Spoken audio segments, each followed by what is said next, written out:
Writing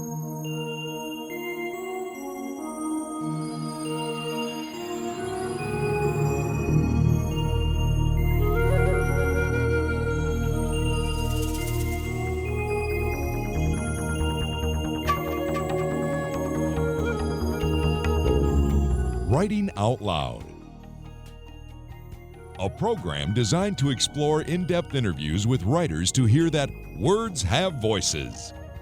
Hello everyone, I'm Teresa Miller and welcome to Writing Out Loud. My very special guest today is Dr. Bob Blackburn, Executive Director of the Oklahoma Historical Society and a noted historian in his own right. Thank you for being here, Bob. Well, it's great to be here, Teresa. A lot of people call you Dr. Bob. Do you like that? Well, it's become kind of, because I'm not big on the doctor anyway. To me, it's like having the union card. It allows me into the show at times. But a staff member started calling me Dr. Bob, the more familiar Bob, and the doctor, and it just started about 25 years ago, and it's just kind of caught on.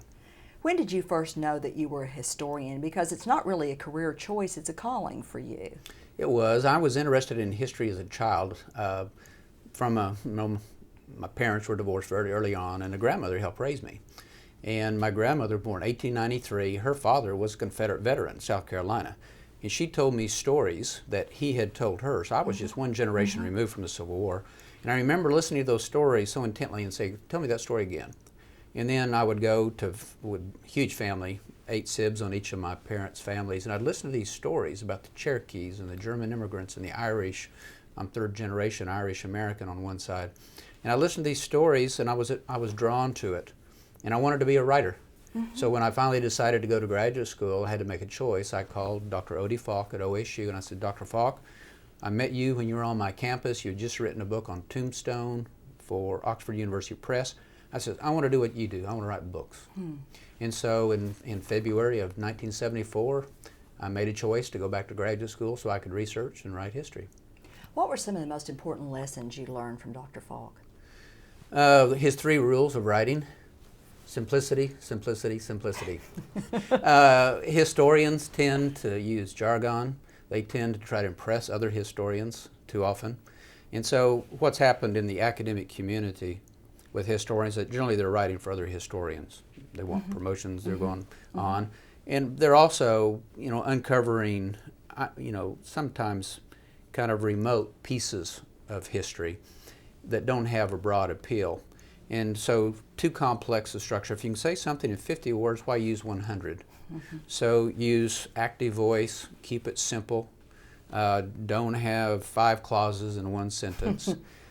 Make sure that you're writing with the reader over your shoulder. So who is your reader? Is it going to be the general public? Or is it other historians? Is it going to be someone who needs to understand their industry so they can do a better job? And then write for them and write in a simple way. I'd like your quick take on 3 other great Oklahoma historians. First, Angie Debo. One of my favorites, and she's a model for any historian because she was dedicated to researching and finding the truth. She wanted to get into Indian history, particularly Choctaw history in the early days. And when it went to some subjects that were not real comfortable in Oklahoma in the 1930s, there were people still alive who had defrauded the Indians out of their lands. There were elected officials who were part of that. Criminal justice system had failed. So Angie got into that and found the truth and wrote it. And she was a very good writer. When someone asked me, Bob, what book should I give my friend from Germany who's coming over to visit Oklahoma? And I want to show them the pioneer spirit of the state. I say Prairie City, Angie Debo. Because even though it's it is fiction, it captures the spirit of the pioneer generation and that tenacity and the sense of community, and so much of that represents Oklahoma. So she is one of my favorites. John Joseph Matthews. A poet. And what he did, he bridged traditional historical methodology, which is Western European. The German method of teaching and studying history comes over to America and spreads. That starts changing with Frederick Jackson Turner in his Frontier Thesis, 1893. And others are making history more of an American expression. Well, John Joseph Matthews is there very early and takes it even another direction, using traditional Indian materials as a source for history. Many Germanic trained historians looked at Indian oral tradition, Indian stories, narrative art, and said that's not a real historical source. It doesn't fit my definition of primary material. Well, John Joseph Matthews, in a couple of his books, went to the extreme and really based it all on the spirituality, the traditions, the songs, the way his people had lived for so long. And in his books, he would use that in different combinations, along with a traditional narrative history, infused with Osage tradition and literature. And I liked the way that he did that in a very poetic way. John Hope Franklin. John Hope Franklin, dear friend, and I miss him to this day. Still talk about him a lot. I met Dr. Franklin in the 1990s, and of course, I used his textbook, From Slavery to Freedom, when I was a graduate student at OSU, and it was brilliant. I looked at that book and I said, that is a good, I recognized it as a student. This is fine work. And I read more of his work. And then I met him when he was editing his father's autobiography. B.C. Franklin grew up the son of a former slave, not far from the Arbuckle Mountains, on their allotments. His dad was a rancher, farmer, very smart, went off and studied law, and then had to survive in a segregated society when he could not find a job in Ardmore because of segregation. Moved to the all-black town of Rentisville, got involved in division there between the Methodist and Baptist church, and then went to Tulsa right before the race riot. And so I helped Dr. Franklin do some research into his family history, some of the local sites. And then when I was chair of the Tulsa Race Riot Commission in 1997, I asked Dr. Franklin, I said, sir, I need you. He came back for the opening meeting and gave an opening statement about peace and reconciliation and what he called the conspiracy of silence, both in the black community and the white community. And he found a way to kind of move forward. And I think that if there's any historian who has had an impact on history itself, Dr. John Hope Franklin has done it not just in America, but around the world.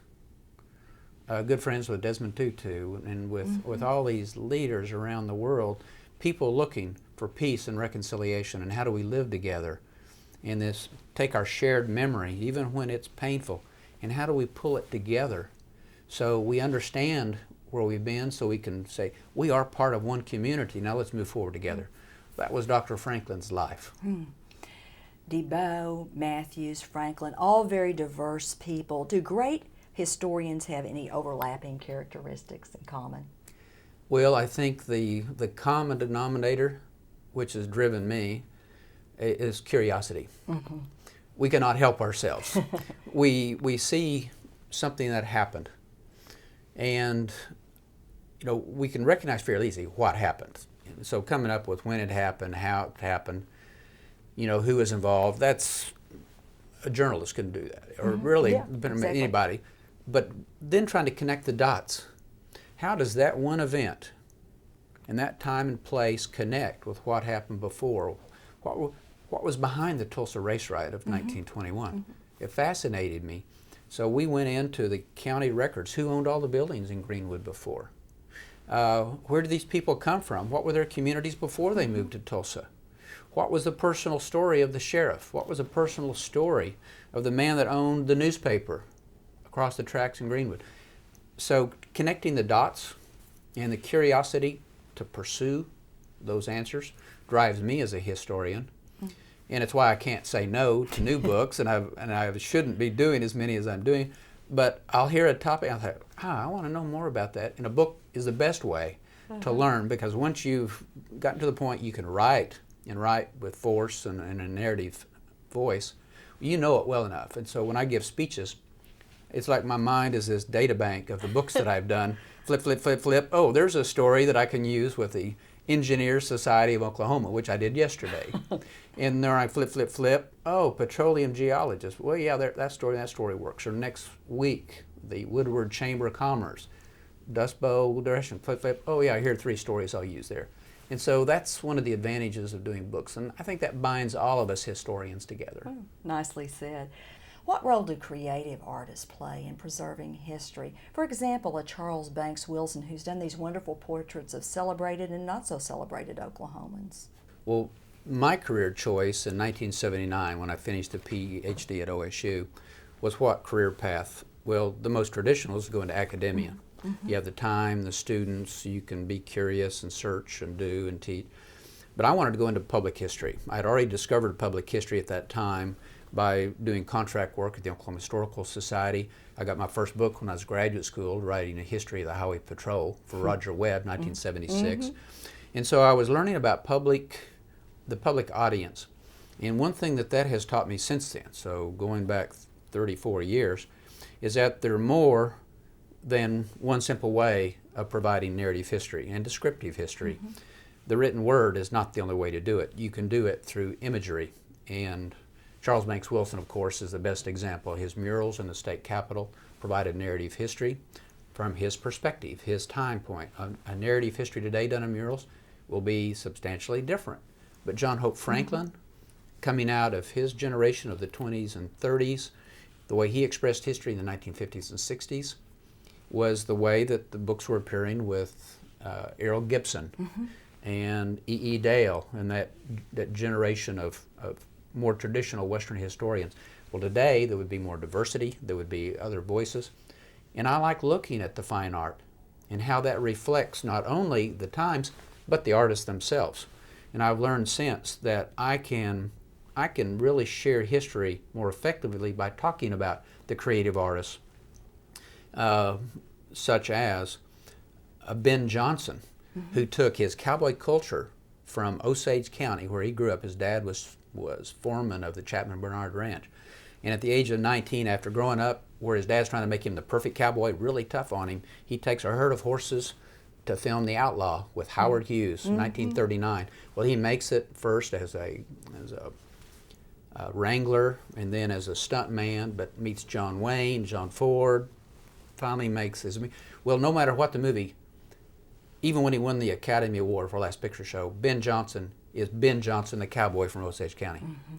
I like looking at his expression of his artistic medium, acting, in film, and what it tells me about history. So when I can use Ben Jonson in his movies to share the story of history, that's another way of looking at that art. We do the same thing with popular writers and what we can take out of fiction to provide. John Steinbeck is one of the best examples. I'll be talking about him in a speech next week. Brilliant art. It wasn't history. Too many people have thought that's history, so he was vilified in Oklahoma. I say, no, let's celebrate John Steinbeck as a great artist who captured the spirit of Ma Jode in that sense of loss and hanging on and something new. And the hearth is no longer in the cabin, but it's in the car. This mobility. And what that can tell us about our own history is amazing.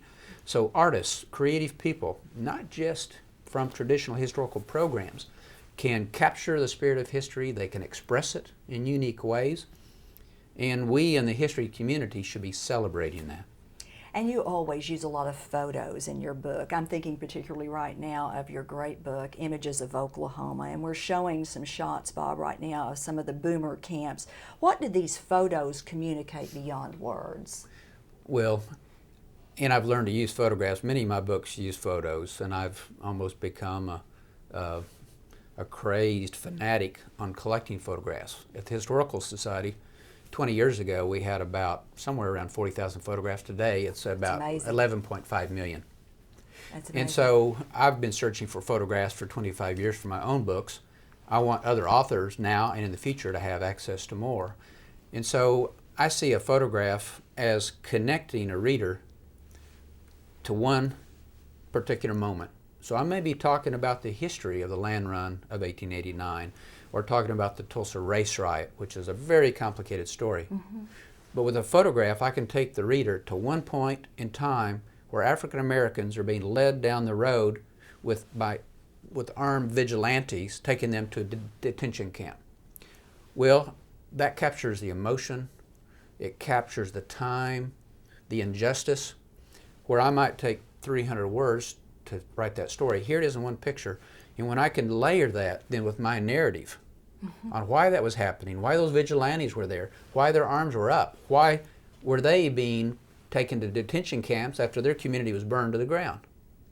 Well, that photograph can help me tell my story. So it's my job as an artist and a historian is to layer my text with the right stories, the right pace, the right structure, with the right verb tense, and then intersperse with these photographs where I think it would enhance the reader's experience. So photographs are very important to telling the story of history. You joined with Paul Lambert to write the Centennial History of Oklahoma. You know we belong to the land. Were you ever intimidated by the sheer scope of that project? So much story, so little space. It was, but I've kind of developed my own Bob Blackburn technique of telling history. I tell stories about people, and I use the narrative story framework. And I try not to make my stories too long. So even if I'm writing a book with 200 manuscript pages, I'll break it down into these component pieces where someone can get through a story in 5 to 7 pages, and then it goes to the next story, and then if I can layer and connect the dots. Well, when we had the assignment of how do you tell the story of Oklahoma at this moment when everyone will be looking at Oklahoma history, we decided to tell the story through people. So it's a series of biographies. I think, I don't remember, we ended up, I think, somewhere in the mid or high 30s. Of course, started with an American Indian, Robert S. Jones, who had a plantation in the Chickasaw Nation, 500 slaves, 5,000 acres under cultivation, brought the first cotton gin here, came on the Trail of Tears. I thought, that's a place to start it. My last story is Lawrence Hart, one of my favorite Oklahomans, a Cheyenne peace chief, a former fighter jet pilot with the Marines, a minister to people in western Oklahoma, a man who taught me so many lessons about Cheyenne Way, helped me with the Battle of Ouachita designation as a unit of the Park Service, went with me to Washington to testify. I wanted to finish with his message of peace, reconciliation, understanding, that yes, we need to understand why Custer attacked his family at the Battle of Ouachita in 1868. And why should we study that? And why should we understand it? What does that teach us about what's happening in 2013? So in between are the other stories of the economy, of public servants, of education, of healthcare. So the intimidating part was trying to find these stories that would represent each of these parts of the Oklahoma experience. And then we bridged it with some narrative stories that are more institutional and tied to the times of Oklahoma history. What do you see as the defining moments of Oklahoma history? The defining moments would have been the Civil War, because up to that point the 5 civilized tribes controlled the entire territory except for Greer County and the Panhandle. And because of siding with the Confederacy, punished to lose their western lands, 1866 is a turning point. We start the state-making process. The first railroads are allowed to come into the territory. It starts everything that we have now. I can tie any institution in Oklahoma back to 1866. I've allowed audiences to try to stump me. Where's the connection? And I can always make a connection back to that. Of course, 1907 and statehood. The allotment process is finished. We've finished the transfer of public land to private land through the land openings, land runs, and lotteries. And then to me that's pivotal too, because the political process pushed together this patchwork quilt of settlement patterns. And the difference between the Chickasaw and the Cheyenne is vast. It's like different continents of world history. And here you're saying, well, the Choctaw and the Cheyenne are Indians, but their cultures are so different. The way they will work together is so different. The people who settled Tulsa in the early days, after the Indian population and that trading population coming out of the old oil region of southern New York, Pennsylvania, West Virginia, coming in with the oil patch after the discovery of the Glen Pool in 1905, makes it different from the population that settled Oklahoma City, coming out of the South, more of a farm and ranch background, which makes us different from the Panhandle folks who largely came out of Texas and southwestern Kansas. And so in 1907, our political leaders at the national level say, yeah, this is going to be one state whether you like it or not. Every boundary created for something other than the state of Oklahoma. So for 100 years, our history is one of division, of conflict. Oklahoma City fighting Tulsa, that drives me nuts, that urban rivalry. But it's Indians against everyone else, black against white, the old Democrat South, Republican North, Indian Territory versus Oklahoma Territory. I can explain much of our history in the 20th century with that division. So that was an important turning point. World War II, obviously. is an easy one. And then I think we go through another transition with the Second Great Depression in the 1980s. Of course, yes, absolutely. And coming out of the Second Great Depression and what's happening now is fun for a historian to watch, because I can connect the dots where we've come to this point and trying to understand and explain why we're making the decisions we are right now. And then watching it unfold as a historian is a fascinating process. So hopefully in 20 years, as I'm an old man in my wheelchair, I'll be writing this story of what was happening in the 20-teens and 2020s. Bob, you've known so many exciting and wonderful people like John Hope Franklin. If you could go back in history and meet someone that's no longer with us, who would it be? Well, if I confine this to this topic of writing, two different parts of this. One is one of the best autobiographies ever written in Oklahoma history was the autobiography of Charles Colcord. Mm-hmm. Charles Colcord was displaced by the Civil War, came to Texas, got into ranching and farming, made the land run of '89, the first chief of police in Oklahoma City, first county sheriff, went to Perry, became an industrialist, business leader, and he wrote this story of the frontier days all the way through. Well, his daughter would marry Walt Helmrich II, and beginning of Helmrich and Payne. Right. Another daughter would marry the founders of Reading and Bates. So the oil industry would be affected by that story. And with that autobiography, I'd like to go back to Charlie, as his contemporaries call him, and say, and he was also president of the Historical mm-hmm. Society when we built our new building in 1930. Yeah. So Charlie, tell me, I know what you wrote, tell me more of the story that you didn't write. And the other one probably would be E.E. Dale, another pioneer mm-hmm. who grew up in Greer County as a cowboy, smart, curious, as historians tend to be, one-room school teacher, wanted more, gets his graduate degree, goes to Harvard, meets Frederick Jackson Turner, and that first generation of American historians comes back, really makes the University of Oklahoma History Department what it would become, to allow people like Angie DeBow to come in and study and do what she did. And Dr. Dale had a sense of the importance of collecting materials. He was the father of the Western history collections. His books on open range cattle industry, settlement, the sod house frontier. I would like to go back and meet Dr. Dale. And we also want to talk about your outreach to the Oklahoma History Center. The History Center was a once-in-a-lifetime opportunity that I hope to repeat. So it's not just a once-in-a-lifetime. I started planning that with a great team in 1998. We broke ground in 2000, finished it in 2005. That allowed me to use my experience as a historian who relies on collections, who relies on people working together to make that accessible mm-hmm. to someone so they can use it and put it in a book, and then to tell the story. So my story, you'll see my storytelling style in many of the exhibits. We talk about people, we put it episodic little chapters as you're going through an exhibit. So that was a great opportunity to work with the elected officials, to raise money. We're averaging a collection a day coming in because of the work that has allowed us to do. The second opportunity that I hope is my second once in a lifetime is the Oklahoma Museum of Popular Culture, to be built in Tulsa. Exciting. And there we will be very focused on the theme. At the History Center we have to be very broad and cover everything from prehistory to the present. There we can focus on popular culture and how to explain history through our creative geniuses. So using Woody Guthrie to explain the history of the 1920s and 1930s, using the story of Mary Kay Place to tell the story of the 1960s and 70s, or Leon Russell, the influence of music on American pop culture. We can go so many directions with popular culture in keeping it lean and mean, with support from the History Center, this partnership, working with the Jazz Hall of Fame, working with the Oklahoma Music Hall of Fame in Muskogee, reaching out to the Tulsa Historical Society and other groups. We can put together a museum that will be unique in the country. We can compete with the Grammy Museum in LA and the Country Music Hall of Fame in Nashville.